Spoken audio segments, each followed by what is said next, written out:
What is up, everybody? Welcome back to another video. In today's video, we are here to once again talk about the Detroit Lions draft class. And today, I thought we would project the Detroit Lions rookie roles. So the players that the Lions drafted this offseason, we would project what their roles would be this season. So let's get it started. Way up, we're going to bite a kneecap off, and we're going to stand up, and then it's going to take 2 more shots to knock us down. And on the way up, we're going to take your other kneecap, and we're going to get up, and then it's going to take 3 shots to get us down. And when we do, we're going to take another hunk out of you.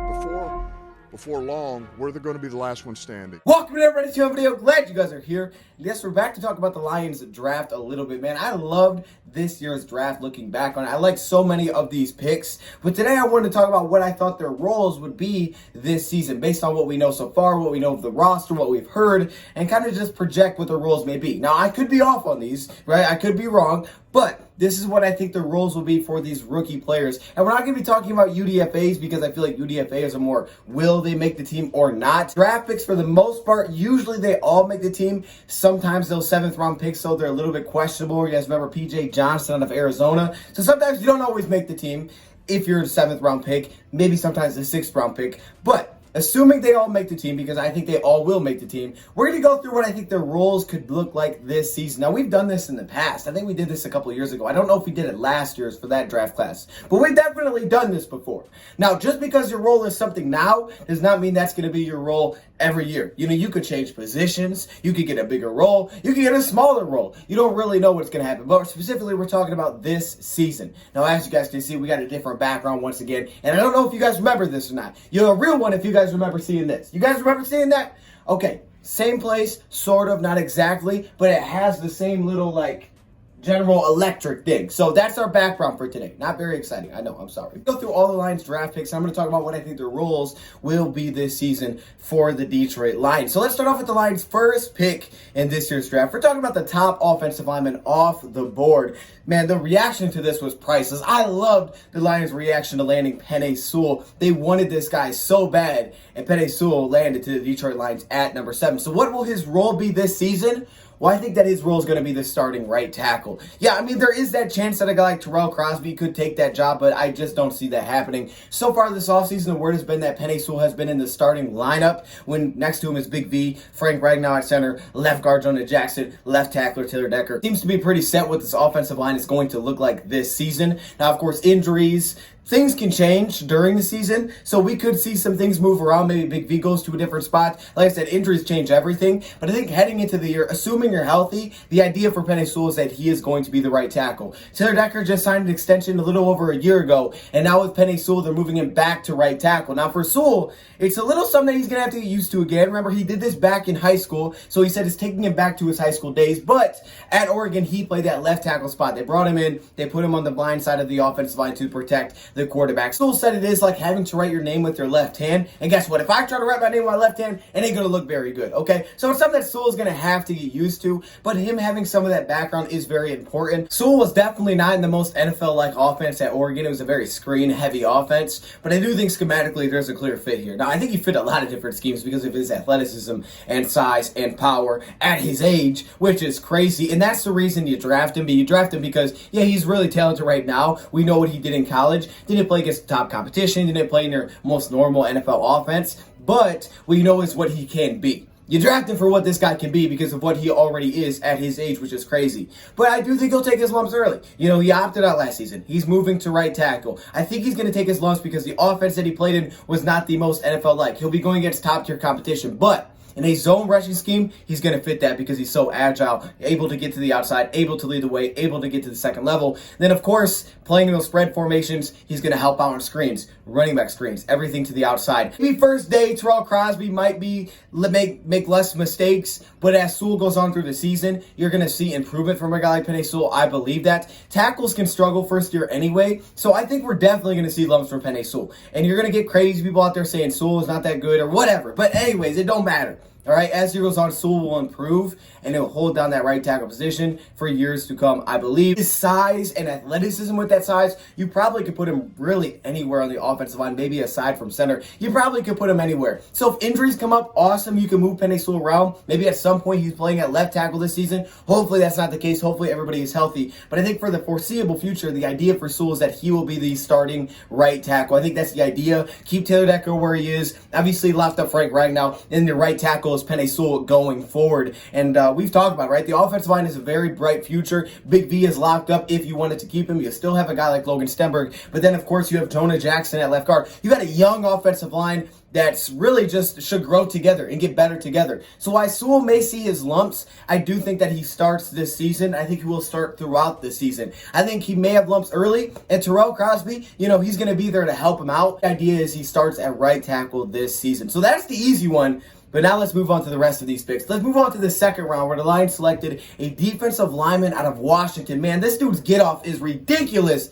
So quick off the line. This is Levi Onwuzurike. Now, Levi, to me, and I know I just messed up his name. I've heard people say Onwuzurike. I don't know how you say it. Anyways, Levi, the defensive lineman out of Washington, has really good size, and we know that he's going to play on the defensive line in this base 3-4 defense. That's what we were told, base 3-4 defensive end, which seems to make sense. All right, now he's not 300 pounds, but he's close to it. He's 290, he's pushing 300 pounds. So for him, it's a lot more size for the Detroit Lions on the defensive line. And the Lions' idea for this 3-4 defense is to basically build a wall, almost with size, and then have your outside linebackers, Romeo Okwara and Trey Flowers. You're going to have a Lee McNeil at nose tackle / John Pennicini. And then, of course, you're going to have Michael Brockers out there as well. But the good thing about the defensive line is that there is some pretty strong depth for the Detroit Lions. Now, clearly not everybody can make the team, but there is some strong depth. You have veterans that have had experience like Nick Williams, and then you also have young guys like Deshaun Hand. And I think for Levi, he will rotate. Now, Levi is a little bit more raw than I would say a guy like Lee McNeil, who we're about to talk about in a second,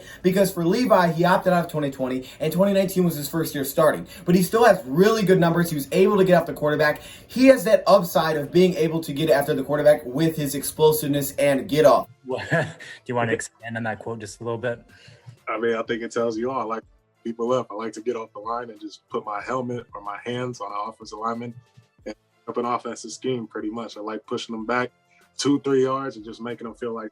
So that's super exciting. For me, Levi may be one of those guys that early in the season doesn't see as many snaps as he does late in the season. I think week by week, we could see his snaps slowly go up as the year goes on. Maybe a little bit less and less and less of a rotation as the year goes on. Because I think right now he will rotate. Whether that's, with Deshaun Hand, Nick Williams, Jayshon Cornell when he goes back from a suspension, whoever that's with, to me, he's going to rotate as that 3-4 defensive end in base packages. But what's good for Levi, what works out really well for Levi, is that he has the versatility and ability to play in the sub packages as well. See, the Lions want to keep some size, but they still want explosiveness. And that's what's exciting about Levi, is because he still has that speed and get off and explosiveness. So he's going to be out there on those sub packages. So what did the Lions tell us? They said he would move inside on those sub packages. They want to move Trey Flowers inside as well. Now, we did our video predicting the Lions defense and talking about the Dom Capers effect, the pass rush. We said that in nickel sets, we could see a 2-4-5 front, which would be very similar to what Aaron Glenn did with the New Orleans Saints running the 4-2-5. Also, it's what Dom Capers did with the Green Bay Packers. So what did shock me if the Lions did that? If they went to a 2-4-5, you could push a Levi from possibly playing, let's say, 4-eye or the 5 technique in your base defense where he's more across from a tackle or the inside of an offensive tackle to potentially lining up across the guard. Maybe you put him in a 3-tech, maybe even closer to the center than that. The thing about Levi is he has played the nose tackle role, right? He's played zero technique. He's lined up all over the defensive line. He has that ability to move around the defensive line because of his athleticism, which is awesome. Now, on early downs, I don't want this dude playing nose tackle. While he does have solid size, it's good size for a 3-4 defensive end, a 2-gap. However, when he was at Washington, he could be moved off the spot trying to play nose tackle on early downs. That's not the role for him, and that's why you drafted a guy like Lee McNeil, and you have John Pennicini coming back. So for me, I see him as a 3-4 defensive end that will rotate, and I think he will, as the season goes on, get more and more snaps snaps. I think what he's lacked right now is that consistency from down to down. The guy can just look absolutely incredible. I think there's things that could be polished up in his game. When you talk about the production that he was able to put up while not being, the most polished product and not having that much experience at Washington, it's pretty impressive to think what he could become. So I think as the season goes on, his role will continue to increase,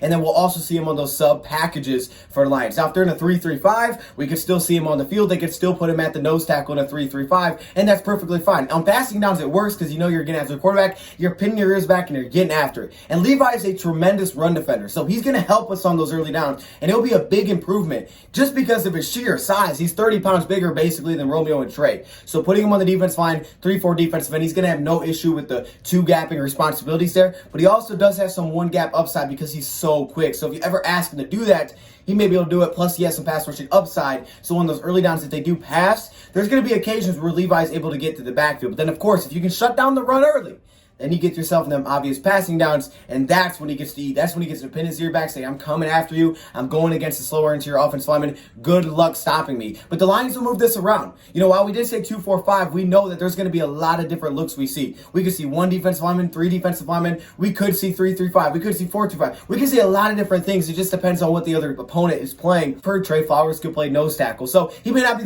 out there every snap on those sub packages, but he does have the ability. So I think Levi's snaps improve as the year goes on, but he's basically a starter this season. That moves on to the third round, where we have the Lions draft pick Alim McNeill out of NC State, 327 pounds, but my goodness, he does not look like it. The guy literally played running back in high school. That is a scary running back, okay? Alim McNeill, with his size, but athleticism for that size, it's honestly ridiculous. So what do I think Alim McNeill's role is? Well, I think Alim would be considered the starter to me at the nose tackle spot. I think he gets more reps than John Penisini, honestly, this season. See, to me, I think Alim McNeill is a little bit more NFL ready, and I could understand you making the case that Alim McNeill should have been a higher draft pick than Levi because they're both extremely talented. But I'm telling you, Alim McNeill definitely took me off guard. I didn't expect him to be that good. Alim McNeill is very impressive, but one thing we know about Alim McNeill is that he does have tendency to, as the game goes on, get a little bit tired. He starts making a little bit less of an impact, and that's why rotating with Penisini is going to be vital. It's good to rotate your defense line. You don't want the same guys on the field all game. That's a problem. That leads to injuries, that leads to tiredness, especially when they're rookies, okay? You don't want your rookie playing every single snap. Sure, if they're balling out, keep them on the field, but you want to rotate, and that's what John Penisini is going to allow Alim McNeill to do. So to me, he's a nose tackle on early downs. In your base formations, he's your nose tackle. He'll rotate with John Penisini, but because of his athletic upside and also because I think he's going to be ready to go day one, he has that two-gapping background. Really didn't get opportunities to one gap at NC State, but if Dom Capers and Aaron Glenn give him those opportunities in this defense, oh snap, he can make some problems. If you bring your two edge rushers, Romeo and Trey, and you got five guys coming after the quarterback, good luck, offensive line, because leaving Alim McNeill one-on-one, that could lead to some problems. He was another one of those fantastic run defenders in college, and I think it's a couple of things. First off, he gets really good hand placement, gets himself inside all the time, and he's able to move around offensive linemen. But then secondly, his pad level is consistently good. Consistently good pad level, especially when he's not tired, when he's not fatigued. He was drafted so high, though, because of that pass rushing upside, because of his athleticism. We got John Penisini, good run stopper, but the upside, what you draft a little bit higher for to get a player like Alim McNeill and that nose tackle. And again, defensive line wasn't super deep this year anyway. His athleticism overmatches most centers in the league. So Alim McNeill is going to be a problem on those early downs. Now, sub packages, I could see them taking him off the field because you just have better options. If you're healthy, you have more speed options. You can put Trey inside, you put Levi, and then of course you can put Julian and Romeo on the outside, saying you're playing a 2-4-5. You could do that, and then you take him off the field. There's no need to keep him on the field in those sub and nickel packages because you're going for more speed at that point. You're going a little bit lighter. You're going to throw the ball. So if you want to put Alim McNeill out there, you could. You could run like a 3-3-5 look. You could push him to like a 3-tech. I think he has that much versatility, but I'm definitely not lining him up as a defensive end. So he may be able to play some of those sets, but for the most part, he's going to be the guy out there on those base downs rotating with Penisini. Be a really nice rotation between those two because they both can run stop. Penisini's got a little bit more size, but Alim McNeill definitely has more athleticism. So having that 1-2 punch is going to wear out centers because guess who doesn't come off the field? The center. The center does not come off the field and get breaks. No, they have to go at it. So they're going to get a rotation of John Penisini and Alim McNeill. Good luck with that for 60 NFL minutes. That's going to be fun. So to me, Alim McNeill is more of your base down guy. I don't see him a ton on sub packages, but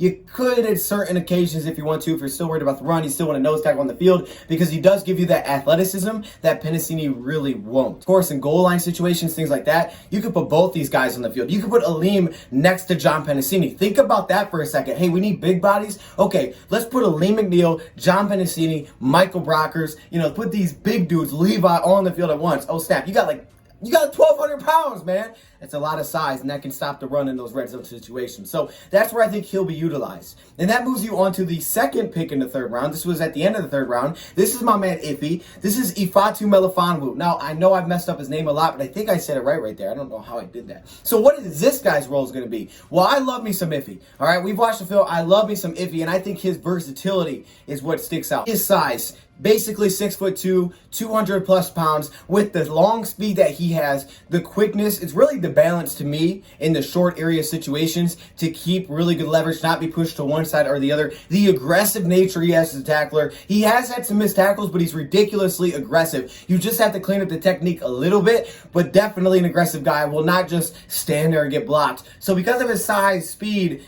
aggressiveness, the guy has a lot of versatility. I think he'll be used in a lot of different ways. Where do I see him utilized this season? Again, if they're all healthy, the way I see him being used the most is on sub packages. So outside cornerbacks, I don't think he's going to have a bigger role than Okudah there. I don't think he'll have a bigger role than Amani there. And honestly, I think Dunbar has a bigger role as an outside cornerback. Now, of course, there's injuries, of course, and obviously he's going to work his way up that ladder. Also, if he's playing extremely well, you get the dude on the field. But we know cornerback is one of those positions, and we did a whole video on this, that takes time. It takes time as a cornerback in the NFL to translate. So for him, he's in a great position because he doesn't have to be thrown into that fire like Jeff Okudah was. So that's what's nice about having a guy like Iffy now, is because he can kind of work his way into things as he's ready. You can use him in different roles. I also think he may give you some upside as an extra defensive back. That's where I think his biggest role actually would come into play. I don't see him being a split safety for the Lions like Will or Tracy. I think he could be the extra defensive back. Sure, Dean Marlowe could do that. Sure, Tracy could do it. We have guys that could do this. Bobby Price could play the extra defensive back. But I think this is where Iffy fits in really well. Because of his coverage background, playing man coverage, a lot of zone coverage. He was in 2 different schemes at Syracuse, and he was able to cover outside receivers. He didn't play in the slot, which is the only concern here, but he did cover some smaller guys.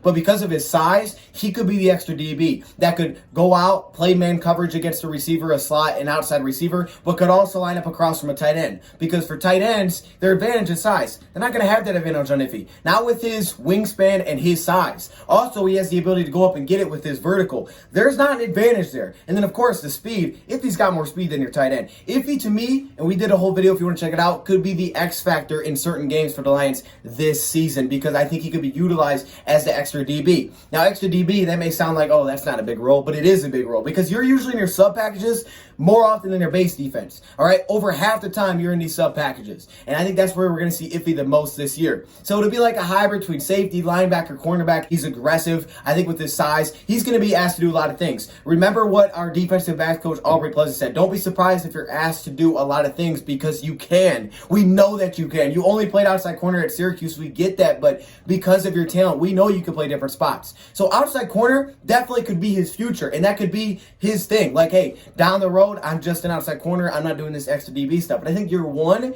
he has the ability to do that, okay, because you already have your outside cornerbacks here. If he plays extremely well and he's ready to go, you let him play that role. All right, you let him take that role and you let him run with it, because awesome, we'll take that. His upside is incredible with that size. But if he's not ready, you're going to see hiccups. We have pieces in place. He can play there for injuries, and we know that Aaron Glenn loves to have 3 safeties basically on the field. He loves extra DBs, and you're in those nickel sets so often in the NFL now. He's going to find his way on the field there. Cornerback is one of the toughest positions in the NFL to translate to the NFL year one. So I think long term, outside cornerback could definitely be more of his option. And I think this year, he'll get some cornerback reps for sure. But I think more of the extra defensive back role could make sense this year and slowly kind of ease him into that outside cornerback role. But like I said, if he plays extremely well there, yeah, you give him the nod there. You let him do that because the upside is really good. But being that position is so tough, not having to throw him into that fire is going to be very, very beneficial for him. And giving him kind of that, specialist role, kind of the X factor, extra defensive back, ask him to do different tasks based on the team that you're going against, it's going to be a really cool role for him. Now, we have a video from a few weeks ago where he really dove into this, but I think a guy like Iffy, he's going to be able to match up, like we said, against tight ends, but big slot. slots, like your Cooper Kupps. You know, that's where they're not going to have an advantage because usually it's just size and they're too big for slot corners. But Iffy, he's going to have the feet, but also the size to stick right in your pocket. Some of those matchups like a Kyle Pitts, who do we throw on him? Guess what? We got a guy named Iffy. So he'll still get those cornerback reps. He'll just be kind of a little specialist. Okay. Moves us on to day number 3. Now, the first player we have here is the Lions' only receiver of the draft, someone that I predicted the Lions would draft, but I was a round off, and that was Amon-Ra St. Brown. Now, Amon-Ra St. Brown is a ridiculously talented receiver. You ask yourself, okay, where does he fit in? This is a tough one because I think the Lions got a lot of young pieces and they have a lot of new pieces. So you don't really know about where this coaching staff feels about Khalif Raymond, how they feel about Quintez Cephus. How do you feel about Rashad Perriman? I don't really know. But by the end of the season, may not be right out the gate, but I think by the end of the season for sure, he'll be your starting slot receiver. Because Amon-Ra St. Brown was so much better at slot in college. He could play outside, but he was dominant at slot at USC. You put him there, you give him some, pretty good size for a guy like Jared Goff, but he's a fantastic route runner. This dude has the mentality that you want. He's got that killer mentality. Hey, I'm here to take someone's job. Like, oh, snap. Okay, he's taking someone's job. I guess that just is what it is. We all just got to deal with it. By the end of the year, he'll be starting at that slot receiver spot because he is just that talented. His route running is so good. He's got really good hands, great concentration, and he can be a deep threat from that position that can play on the outside and line up as an outside receiver if there were, needs to do that. But I think his best role is the Lions slot receiver, and Cephus may play more outside. We asked ourselves, could Cephus be the next kind of like Cooper Kupp? We did a video on that, but that was before we brought in St. Brown. And Cephus could be that guy. You could have St. Brown play more on the outside. Lions have a lot of receivers that can play different spots. When you talk about Rashad Perriman, when you talk about St. Brown, when you talk about Quintez Cephus, it's really tough. But you ask yourself, will St. Brown get snaps? To me, he gets over half the snaps offensively for the Lions. I think he's going to be on the field a lot, especially if the Lions do more spread, which I'm expecting for Jared Goff to get him comfortable out of the shotgun, a lot of these quick hitters. That's where St. Brown is going to make his money. He's got good hands, reliable hands. He's a good size target, and man, he is aggressive, but his route running is what's going to get him open. That's what's going to make him tough. We've heard good things so far this offseason. To me, he's going to get over half the snaps. By the end of the year, we'll see a snap count over half, and I think a majority of those snaps will come from slot, but we'll see. He does have that outside versatility. Bring up special teams, and most of these guys will probably play special teams because that's what you just do with rookies, like, your Derek Barnes. Like, most of these guys are going to play special teams. For a guy like St. Brown, I feel like he won't be the returner for the Lions. He could be the punt returner. I guess I can see that. I don't think he'll be the kick returner, though. I don't feel like that'll be his role either. But if they needed him for whatever reason, he could do that because he has been competing in that area. That moves you on to the pick the Lions traded up for, and that was Derek Barnes right after St. Brown. Derek Barnes, the linebacker out of Purdue. Now, this is a tough projection because the Lions drafted a guy out of Purdue here who only played 1 year as an inside linebacker, and yet when he was drafted, we heard Dan Campbell say, yeah, you're going to play that Mike linebacker position. Now, the good thing is here is that the Lions knew where they wanted to put him. They had a plan with this guy. It wasn't just draft linebacker because we need linebacker. It was like, hey, we got a plan. We know where we think you're going to be best. So that's where he thinks he's going to be best. But again, versatility is the name of the game here. Because he has that background of playing edge in a 2-4-5 look, could easily play outside linebacker if you know they're passing the ball. Even in base defenses, he probably could play an outside linebacker position because of his strength. He is so strong for his size. It's crazy. I think it was 29 bench press reps. The dude is pushing back tackles weighing 60 less pounds than them. The guy is ridiculously strong. Of course, he has that top-end speed. Some of the agility is a little questionable, but he definitely has that top-end speed. His stop and start's not always the best. So where do I think his role is? Well, based on what Dan Campbell told us, he said he'd be the Mike linebacker holding that down. But I just don't see a way that Collins is not on the field a majority of the snaps. So maybe Jamie Collins, now I was thinking about this yesterday, maybe Jamie Collins plays more of that will linebacker in your base defense. Say you're in a 3-4, you had 2 inside linebackers. I think Jamie could play that will linebacker position. Usually they drop a little bit more, but remember what Michael Brocker said. He said, we can blitz our will linebacker. And then remember what Jamie Collins said. Collins was saying they're allowing me to get after the quarterback a little bit more. We could see Jamie blitz more this season from that will linebacker position. So, wouldn't shock me if that is where Jamie played, because then you could ask him to drop into coverage, and that's something that he's more comfortable with to me than Derek Barnes would be right now. So if he is going to be the Mike linebacker, to me that means Jamie Collins playing will. You ask yourself, where's Tavai? Where's Alex? That's what's tough about this. See, I think these guys will rotate. I think Alex Anzalone probably plays more on sub packages because of his build and because of his coverage ability. I think that's where you'll see him. Other Lions play 1 or 2 inside linebackers.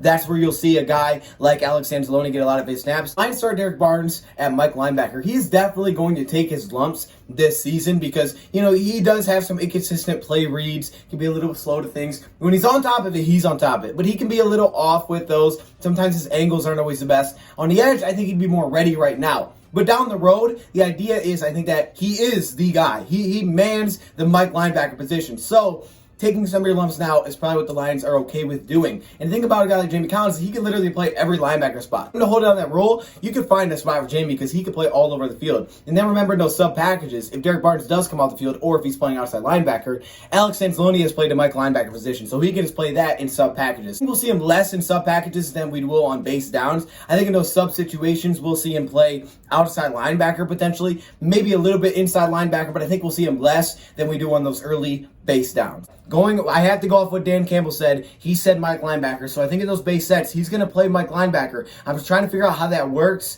Maybe he doesn't start right away. The first idea I had has been Jamie Collins plays Mike. Your will linebacker is either Alex or it's going to be Jelani Tavai. And it's as simple as that. Outside linebacker, Trey and Romeo. I could easily see that. But if they want to start him, which they definitely could, then I think you move a guy like Jamie Collins to will linebacker. So I think there's going to be a rotation between those guys to figure out who is going to be the guy and who's ready to go. We know that Collins can hold it down. Moves us on to the Detroit Lions' final pick of this year's draft. And the final pick was a guy that I was hyping up. I was talking about Jermar Jefferson. I got this dude's shirt coming in. I love me some Jermar Jefferson. So what will his role be? I think this one's an obvious answer. To me, he's going to be the third running back on the team. Now, when you hear that, you're thinking, okay, he's not going to get snaps. He's going to get snaps. 3 running backs will get snaps in this scheme. I believe it. I bank on it. I bet on it. Because first off, Anthony Lynn, look at his history. Go back to the Jets. Go back to 2009. I mean, you can scroll through and just look through the guys that they drafted. They almost draft a running back every year. And every year, Anthony Lynn gets them involved. Some of them don't have long careers, but he usually gets them involved, some more than others, of course. But you got to have at least 3 running backs if you're going to run the ball a lot. And we expect the Lions to run the ball a lot. But I also think the scheme fit's important. Outside zone runner, but also playing a lot in spread, pistol, shotgun. He's got that background. To me, he's built like a 3-down running back. He's his best as a natural runner, but he can catch the ball. He only has that one drop, even though it's going to have to be improved upon. I think you have better options with Swift and Jamal there, but he can catch it out the leaking out of the backfield. He just isn't someone I would line up as a receiver early in his career. Also, pass blocking, much better towards the end of his career with Oregon State. So he has that ability. To me, he's better as an early down runner. So he's going to get his snaps. He's going to keep the rotation going. There's going to be a deep rotation here. He could be looking at some of that carry-on role like last year, 52 carries. He could be in somewhere in that range, but trust me, things happen. Injuries happen. Guys have to step up. And if he's in that situation, trust me, he is going to step and make the most of it. So as of right now, to me, he's the third running back heading into year. Simple as that. He's the third running back. More often than not, I think we'll see him on the early downs, where we'll see Swift and Jamal more on the passing downs, because Jamal's a top pass blocker that can really catch, and Swift is a top pass catcher. Not as much as the blocker, but a top pass catcher that can line out like a receiver. Swift may be used like a receiver, and you could have Swift outside and Jamal in the backfield. And if you do that, then you could see some rotation there with Jermar Jefferson. But Jamar's going to get snaps. He's probably going to get the third most snaps still of all the running backs, assuming everybody's healthy and hoping everybody is healthy. Now, if you sign a guy like Gurley, now his role changes a little bit. You'll see less of a role there for him. Gurley is more of a pass catcher and a blocker from the spread formations. He doesn't run extremely well from the shotgun, but Jermar Jefferson does. Played in pistol, played in shotgun. So he's going to be able to do that. So I think Jermar Jefferson is the third running back for the Lions this season, and he could be even if the Lions sign another running back. But anyways, like I said, you got to have depth. That's what you need to have. I think they all make the team. I hope they all make the team. I hope Jermar balls out, because I think he will. I think he really can. I think he's just a fantastic player. So go check my video from a couple days ago if you guys have not yet. Let me know your thoughts in the comments below. Where do you think these roles are? Derek Barnes is probably the toughest one to predict, because he says Mike linebacker, but at the same time, it's like, is he really? I mean, I don't know what his role is going to be, but I'm going to go based on what he said. But let me know your thoughts in the comments below. Let me know where you guys think these guys will play. Thank you, Prime, for watching. I don't know when this video is coming out. I'm sorry. I know we're in a different location, but I'm trying, okay? I'll be home soon. And I'm out.